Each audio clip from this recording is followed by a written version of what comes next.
Hello everyone, today you have joined the DT Creative Elk YouTube channel. How to hide the recycle bin from your Windows 11 desktop. If you find this useful, then please consider subscribing and liking the video. So for whatever reason, you no longer want on your desktop, where you need to do is right-click on a bit of blank space on your desktop and click on Personalize.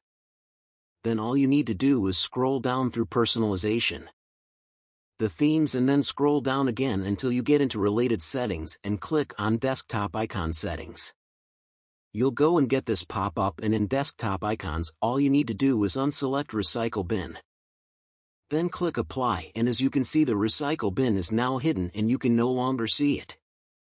You can always come back into these settings and you can go and make it shown again if you want, but that's it.